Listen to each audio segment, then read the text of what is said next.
Welcome to special analysis. నేను రమ్మ మండవ. ఈరోజు అనాలిసిస్లో భాగంగా మనం తీసుకోబోతున్న టాపిక్ ఏంటంటే, ఈరోజు జై భారత్ పార్టీ అధినేత జేడీ లక్ష్మీనారాయణ పూర్తి స్థాయిలో షర్మిలతో చేతులు కలిపేందుకు సిద్ధమవుతున్నారా అంటే అవుననే చెప్పాలి. గత కొన్ని రోజులుగా జేడీ వేస్తున్న అడుగులు ఆ దిశగానే ఉన్నాయనుకోవాలి.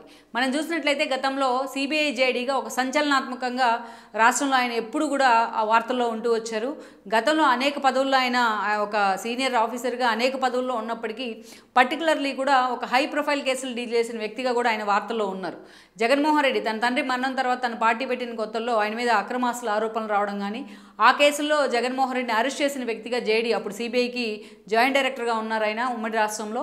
అప్పుడు జేడీ వార్తల్లోకి ఎక్కుతూ వచ్చారు. ఆ తర్వాత అలాంటి ప్రొఫైల్ కేసులే అంతకుముందు సత్యం రామలింగరాజు కానీ, ఆ తర్వాత ఓఎంసీ కేసులో గాలి జనార్దన్ రెడ్డి లాంటి వాళ్ళ అరెస్టులు కానీ, ఇలాంటి వాటితోని ఒక పూర్తి స్థాయిలో ఒక హీరో వర్షిప్ అయితే వచ్చింది జేడీ లక్ష్మీనారాయణకు. ఆ తర్వాత ఆయన అలాగే ఇక తను తర్వాత చెన్నైకి డిప్యూటేషన్ మీద వెళ్ళడం జరిగింది. అక్కడి నుంచి ఆయన కొన్ని రోజుల పాటు కొన్ని పదవుల్లో కొనసాగుతూ వచ్చారు. అక్కడి నుంచి వాలంటరీ రిటైర్మెంట్ తీసుకొని పూర్తి స్థాయిలో ఆయన రాజకీయ రంగేట్రం చేస్తున్నారు 2019 ఎన్నికల కంటే ముందు. అయితే అప్పట్లోనే ఆయన తాను ఏ పార్టీలో చేరినా ఆ పార్టీ అధికారంలోకి వస్తుంది, వ్యవసాయ శాఖ మంత్రిగా తాను ప్రమాణ స్వీకారం చేస్తానంటూ కూడా మాట్లాడుతూ వచ్చారు. అలాంటి జేడీ గత ఎన్నికల సమయంలో పవన్ కళ్యాణ్ వైపు మొగ్గు చూపారు. ఆయన కూడా కాపు సామాజిక వర్గమే. సో వైజాగ్ నుంచి ఎంపీగా పోటీ చేస్తున్నారు.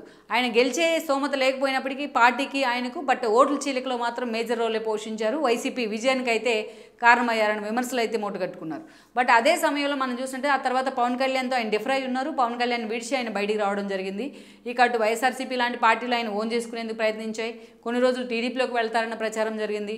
మరికొన్ని రోజులు తిరిగి వైసీపీ వైపు తిరిగి జనసేన వైపు వెళ్తారన్న ప్రచారం జరిగినా జేడీ మాత్రం వీటన్నిటికీ చెక్ పెడుతూ తాను సొంత వ్యవసాయ క్షేత్రంలో వ్యవసాయం చేసుకుంటూ వార్తల్లోకి ఎక్కుతూ వచ్చారు.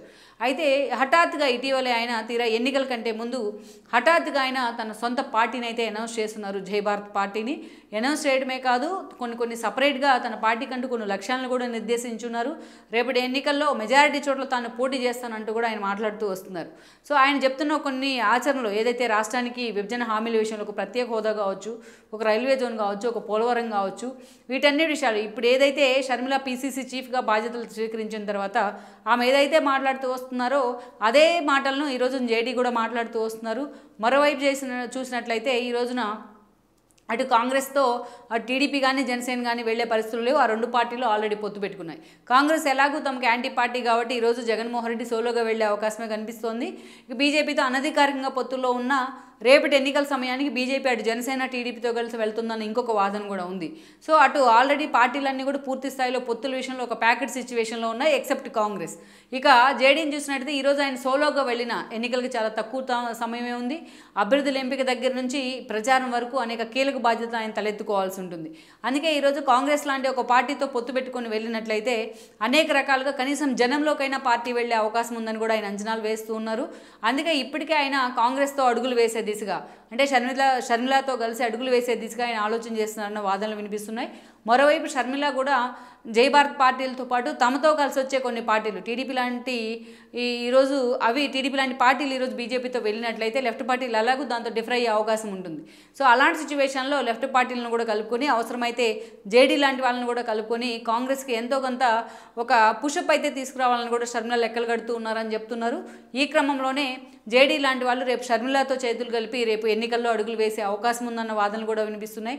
అటు కాంగ్రెస్ ఇప్పుడిప్పుడే కూడా రాష్ట్రంలో కోపప్ అవుతున్న పరిస్థితుల్లో జేడీ లాంటి వాళ్ళు కనుక యాడ్ అయినట్లయితే ఎంతో కొంత ముందు ఓట్లు ఎన్ని వస్తాయి, సీట్లు అసలు వస్తాయా రావా అనే అంశం పక్కన పెడితే ఎంతో కొంత యాడ్ అన్ ఎలిమెంట్గా అయితే ఈ అంశం మారే అవకాశం ఉందని కూడా కాంగ్రెస్ పెద్దలు లెక్కలు కడుతున్నారు.